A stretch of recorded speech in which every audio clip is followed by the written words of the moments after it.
Mesdames et messieurs, bonsoir. Le sommet de cette édition.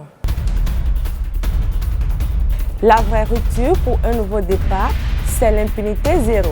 C'est le thème du 9e congrès ordinaire du syndicat national des travailleurs du plan et de la statistique tenu ce jour.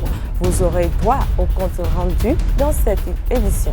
La rentrée scolaire approche à grands pas et Zawi TV a fait le constat des préparatifs à Cotonou.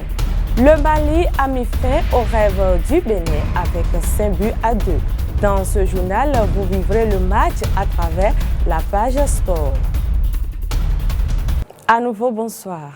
Les promoteurs des universités privées du Bénin se sont réunis ce matin à Cotonou pour réfléchir ensemble sur des moyens fiables de collecte de données et d'analyse des statistiques au niveau de l'enseignement supérieur. À cette séance étaient présents les autorités en charge de l'enseignement. Le point avec Abdelkader Achirou. C'est une séance de travail pour montrer l'importance des statistiques fiables dans la programmation des activités pour la budgétisation afin de mieux asseoir les politiques au niveau de l'enseignement supérieur. Les acteurs du système universitaire privé saisissent l'occasion pour des propositions de réformes pertinentes, lesquelles riment avec les réalités actuelles pour un nouveau départ dans le secteur. Nous avons noté que il y a 4 ans et il y a 3 ans, il y a une réticence des établissements privés d'enseignement supérieur à fournir les données, ce qui s'est matérialisé par une baisse du nombre des étudiants au niveau de ces établissements de plus de la moitié des effectifs. Les données statistiques jouent un rôle de premier plan dans l'évaluation et le suivi de l'impact des différentes politiques mises en œuvre dans les départements ministériels. La direction de la programmation et de la prospective DPP est la structure chargée de collecter et de traiter les données statistiques. Elle confirme qu'il y a une faible qualité des données qui sont produites au Bénin. Depuis 2 ans que je suis en service à la direction, nous avons martelé, nous sommes revenus plusieurs fois sur l'importance de la statistique. Mais il y a toujours quelque chose qui ne va pas. Aujourd'hui, nous voulons prendre un autre départ. Nous voulons prendre un nouveau départ afin que cet aspect de notre fonctionnement soit complètement balisé et meilleur. Pour assurer de manière exhaustive la production des données statistiques fiables, le Bénin s'est doté d'une loi, la loi 99-014 du 12 avril 2000, portant attribution et organisation du Conseil national de la statistique et qui fait obligation à toutes les personnes physiques et morales de répondre correctement aux questionnaires statistiques à elle adressés. La directrice de la DPP et le directeur de cabinet du ministère de l'Enseignement supérieur ont tenu à rappeler à l'assistance que les informations fournies sont confidentielles et ne pourront être utilisées à des fins fiscales. De plus, des mesures seront prises pour sanctionner les universités qui ne se conformeront pas aux nouvelles normes acquises lors de cette assise. Le 8 septembre est la journée internationale de la kinésithérapie. Au Bénin, l'association béninoise des kinésithérapeutes Abekir a marqué l'événement d'un saut. Elle a fait l'état des lieux et sensibilisé le public et le corps médical à adopter l'attitude qui sauve.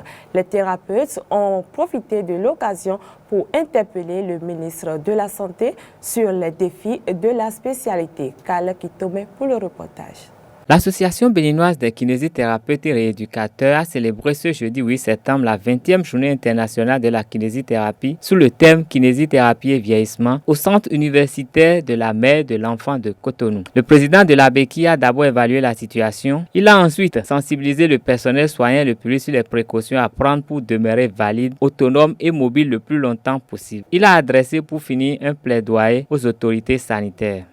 Je n'en veux pour preuve que la triste réalité selon laquelle, jusqu'à ce jour, au niveau de l'école de kinésithérapie, qui forme le niveau licence et le niveau master, il n'y a que 16 kinésithérapeutes qui l'animent et qui ne sont même pas des enseignants permanents. C'est pourquoi, en octobre 2015, avec la Direction nationale de la santé publique, nous avons élaboré et validé au profit de la réadaptation un document de politique dont les principaux défis visés sont la construction de services de kinésithérapie de réadaptation, de réhabilitation et l'équipement, le recrutement suffisant de ressources humaines pour le fonctionnement de ces services. L'intensification de la communication pour un changement de comportement à l'endroit de la population et des agents de santé pour une meilleure prescription des soins aux populations, le recours précoce aux soins de réadaptation et la prise en compte de la kinésithérapie et des soins de réadaptation par le régime d'assurance maladie universelle. Le chef service réadaptation du ministère de la Santé a promis transmettre les doléances des kinésithérapeutes acquis de droit. Pour une meilleure connaissance de la kinésithérapie, une disponibilité permanente des soins de kinésithérapie au service de la population béninoise. Et je promets, par cette occasion, de transmettre acquis de droit les préoccupations évoquées par le président de l'Association béninoise de kinésithérapie. Cette 5e célébration au plan national a connu une étape à Savalu le 6 et Koulékamé hier. C'était à Bomé, Porto-Novo en 2015. Les membres du syndicat national des travailleurs du plan et de la statistique ont tenu ce jour le 9e congrès ordinaire. Le point avec Bénis Loko et Thierry Azagba. C'est une séance de travail pour montrer l'importance des statistiques fiables dans la programmation des activités pour la budgétisation afin de mieux asseoir les politiques au niveau de l'enseignement supérieur. Les acteurs du système universitaire privé saisissent l'occasion pour des propositions de réformes pertinentes, lesquelles riment avec les réalités actuelles pour un nouveau départ dans le secteur. Nous avons noté que il y a 4 ans et il y a 3 ans, il y a une réticence des établissements privés d'enseignement supérieur à fournir les données, ce qui s'est matérialisé par une baisse du nombre des étudiants au niveau de ces établissements de plus de la moitié des effectifs. Les données statistiques jouent un rôle de premier plan dans l'évaluation et le suivi de l'impact des différentes politiques mises en œuvre dans les départements ministériels. La direction de la programmation et de la prospective DPP est la structure chargée de collecter et de traiter les données statistiques. Elle confirme qu'il y a une faible qualité des données qui sont produites au Bénin. Depuis 2 ans que je suis en service à la direction, nous avons martelé, nous sommes revenus plusieurs fois sur l'importance de la statistique. Mais il y a toujours quelque chose qui ne va pas. Aujourd'hui, nous voulons prendre un autre départ. Nous voulons prendre un nouveau départ afin que cet aspect de notre fonctionnement soit complètement balisé et meilleur. Pour assurer de manière exhaustive la production des données statistiques fiables, le Bénin s'est doté d'une loi, la loi 99-014 du 12 avril 2000, portant attribution et organisation du Conseil national de la statistique et qui fait obligation à toutes les personnes physiques et morales de répondre correctement aux questionnaires statistiques à elle adressés. La directrice de la DPP et le directeur de cabinet du ministère de l'Enseignement supérieur ont tenu à rappeler à l'assistance que les informations fournies sont confidentielles et ne pourront être utilisées à des fins fiscales. De plus, des mesures seront prises pour sanctionner les universités qui ne se conformeront pas aux nouvelles normes acquises lors de cette assise. Les stands installés un peu partout à Cotonou, chargés de fournitures scolaires, annoncent la rentrée scolaire 2016-2017.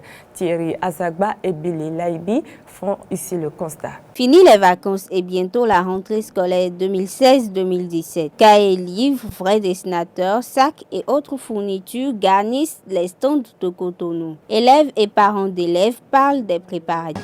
Je vais le faire à la fin du mois. On cherche d'abord les moyens financiers pour pouvoir payer les fournitures. Je vois que le temps n'est pas encore trop parti et je n'ai pas encore fait la liste des fournitures que je peux utiliser. La rentrée démarre en octobre, début octobre. Tel on a dit à la télé et à la radio. Je suis venu payer les fournitures scolaires pour mes enfants. Les gérants de stands des fournitures s'activent pour recevoir les parents d'élèves et les élèves. Ils expliquent ce qui se passe au quotidien.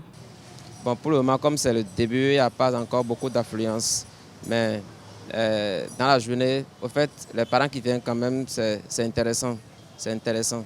Bon, déjà à 16h, les clients sortent beaucoup. Pourquoi? Parce que comme nous sommes dans une zone administrative, voilà, donc à 16h à 17h, s'ils sortent du boulot, donc ils passent par ici avant d'aller chez eux. Les parents ont commencé par visiter les stands de fourniture. Et ils questionnent souvent sur les prix et les qualités des fournitures que nous leur fournissons. Bon, vu leur état, ils sont vraiment soucieux de leur progéniture par rapport à l'année scolaire prochaine. Donc il y a d'autres qui ont déjà commencé par faire les préparatifs de la rentrée et qui viennent enquêter auprès des vendeurs pour pouvoir se procurer le matériel nécessaire pour satisfaire aux besoins de l'année scolaire qui vient. Sinon, il y a pas mal de gens quand même qui viennent se renseigner chez nous. Toutes les activités de rentrée sont tributaires des réalités économiques. Les parents d'élèves recherchent des sources de financement. Heureusement que des établissements leur proposent des crédits de circonstance. Emprisonné depuis 1 an, le procès du correspondant Aoussa de RFI au Cameroun est reporté au 5 octobre. Boris Wambaka donne les précisions dans la page inter. Ouvrons l'actualité internationale de ce jour au Burkina Faso. Les médias publics n'ont diffusé que de la musique pendant toute la journée du mercredi 7 septembre. Les travailleurs des services publics de la communication ont déserté leurs rédactions et bureaux pour une grève de 24 heures à l'appel du syndicat national des travailleurs de l'information et de la culture, SYNATIC. Ils revendiquent de meilleures conditions de travail et une révalorisation de leurs salaires. En République démocratique du Congo, le dialogue politique inclusif est toujours boycotté par deux principales forces de l'opposition. Ce mardi, les délégués devaient débattre sur les 3 options posées par des experts relatives à la constitution du fichier électoral. Avec la CLEF, la question du respect des délais constitutionnels, celle qui fâche en RDC. Du Congo, faisant un tour au Cameroun où le procès de la correspondance de Radio France Internationale en langue Aoussa, Ahmed Abba, a été renvoyé ce mercredi au 5 octobre. Il est accusé par les autorités camerounaises d'intelligence avec le groupe terroriste Boko Haram. Arrêté dans l'extrême nord du pays en juillet 2015, il est emprisonné depuis plus d'1 an. De Cameroun, allons-nous en Guinée équatoriale où Théodorin Obiang, le fils du président guinéen soupçonné d'être frauduleusement battu en France, un patrimoine de plusieurs dizaines de millions d'euros, est renvoyé devant le tribunal correctionnel de Paris dans le cadre de l'affaire des biens mal acquis. Tanzanie, les pays de l'Afrique de l'Est, EAC, se réunissent en sommet extraordinaire ce jeudi et demain vendredi. Les 5 pays de la communauté, à savoir Tanzanie, Kenya, Rwanda, Ouganda et Burundi, doivent parler notamment du Burundi en crise depuis la candidature et la réélection contestée du président Nkurunziza. Le Burundi sera représenté par son ministre des Affaires étrangères, Aimé Alain Nyamitoué. C'est sur cette nouvelle que s'achève la page inter de ce jour. Qualifié à la CAN Gabon 2017, avant la rencontre, le Mali a brisé le rêve d'une 4e participation du Bénin à une Coupe d'Afrique des Nations. Pour cause, les écureuils en déplacement au stade du 26 mars de Bamako, le 4 septembre dernier, ont reçu une leçon de football des Aigles du Mali en perdant 2-5. Images et sons avec Léandre Kodo. En déplacement au Mali pour le compte de la dernière journée des qualificatifs à la phase finale de la Coupe d'Afrique des Nations CAN Gabon 2017, les écureuils du Bénin ont été battus par un large score de 5-2 au stade 26 mars de Bamako par les Aigles du Mali. Un quart d'heure suffira pour suffoquer les poulains d'Oumar Tchoumogo qui cèdent à la 18e minute sur un corner d'Adama Traoré. Sambou Yatabaré, libre de tout marquage, expédie le ballon sur un coup de tête dans les filets du Farnol. La réaction des écureuils se fit attendre, mais l'opportunisme malien paie de nouveau. À la 36e minute, la balle glisse entre les doigts de Farnol sur la frappe de Yatabaré. Rusé aux aguets dans la surface de réparation, Diaby pousse le cuiron et porte le score à 2-0. Sans repère, les écureuils s'enfoncent et concèdent le 3e but à 5 minutes du temps réglementaire sur un centre de Yatabaré renvoyé par Khaled Adenon dans la course de Mariga qui n'hésite pas à glisser le ballon entre les jambes de Farnol. Les Béninois réduisent le score dans le temps additionnel grâce à une passe décisive de Sessegnon pour Gounongwe. Au retour de la pause, les coéquipiers de David Kiki s'éloignent définitivement de Gabon 2017 car Adama Traoré et Doumbia corseront l'addition respectivement à la 65e puis la 80e minute de jeu.